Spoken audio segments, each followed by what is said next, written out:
It's this week's recommended Blender downloads. Let's go. Alright guys, how's it going? I hope you're doing very well. It's came to that time of the week again where I scour the internet looking for the best downloads for your downloading pleasure. As always, please support third-party developers and artists. Now we're going to quickly kick this off. I have a lot to get through this week with an absolutely fantastic add-on, and it's called the Blender Baker. Now this is made by Daniel of Watch the Progress over on Twitter. This might just solve all of your baking problems inside of Blender. Now it is available for free. I'll leave the link in the description down below. If you want to check it out, you check it out. Next one up is the ultimate wood for Blender. Everybody needs a bit of wood. Hey, that's what she said. And you also have the ultimate Blender noise for Blender 2.9. Moving over to Sanctus, one of our favourites. Make sure you check out his page, Patreon, blah blah blah blah. You have the Impossible Loki portal for Blender. It is available for free as well. Check out the rest of the content. There's some real good goodies in there. Good goodies, well done, that's excellent English there, Steph. And moving over to Kashiro, you have the quad swords. Now I did cover this in a video last week. It's pretty damn good, to be honest. Works very similar to the dice tool. Check that one out. Next one up is Andrew Stevenson, and you have the Weight Layers Blender add-on. Nice, very nice, thank you very much. Moving over to the virtual layers and Blender nodes. Essentially it's a node graph that kind of overlaps and you can do things like water, stuff like this. It looks pretty good, to be honest. And we have a couple of goodies here as well. You have the MPalette Pro Blender add-on, you have Quick Scripts Blender add-on, and you also have Save as a Helper Blender add-on. Nice, thank you very much. And moving over to Blender Reese, you have the Chords generator for Blender 3.0 Alpha. Obviously I believe this uses geometry nodes and it generates chords. Excellent. And you've got to give yourself a little bit of credit, why not?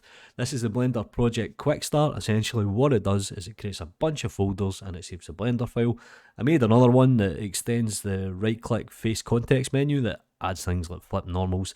And there is another add-on that changes the numpad period key to frame all or frame selected.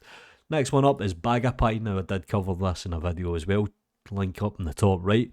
Absolutely fantastic add-on. I actually recommend you install this. It gives you things like scattering tools, it gives you things like circular array, stuff like this. It's just a very good tool and it consolidates all these into a pie menu, hence Bhagapad.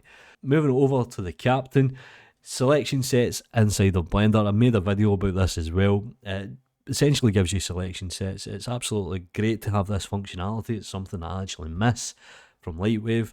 Check it out, there is some goodies here as well. Quickly jumping over to Blender Artist, it's the Max Color Picker. Now, I tried this because I was going to review it, but I couldn't actually get it to work, and I think it was because I'm on a dual screen.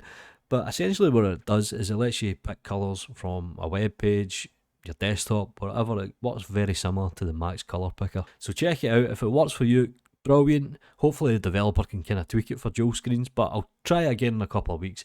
And moving over to GitHub, because it's a pretty damn good resource for Blender add-ons, you have the Simple Visibility for Blender. Essentially what it does is it syncs the visibility with your rendering, so when you go to render you know everything's going to either be there or not. Next one up on GitHub, can't believe this has actually been made free now. You have the Layer Painter. This is from the same guys behind Serpents. Check it out, he's made it open source now. Now I think this is still $20 on Blender Market, so you can now grab it for free. And the last one on GitHub is the Asset Snapshot, a Blender Python script for getting the asset browser custom preview images for objects and collections. Nice, cheers much. And here is my commercial add-on of the week. I do have a video, there is no affiliation link here yet, but check it out anyway. It's called Quick Studio. Create amazing scenes for your renders in no time. And essentially it gives you very nice options to quickly set up a studio setup. Nice and easy. Job done. And moving over to my Sketchfab download of the week. We're getting near the end of the video now. This has been a long one. You have the stone pack. Check this bad boy out. Nice stones available for free. And my HDRI of the week is the Snowy Cemetery. Nice and cheery. Nice and cheery. And my free PBR texture from Polyhaven is a Concrete Wall 003. Do me a favour guys, like the video, subscribe to the channel if you haven't already, follow me on Twitter, you know what to do. Take care.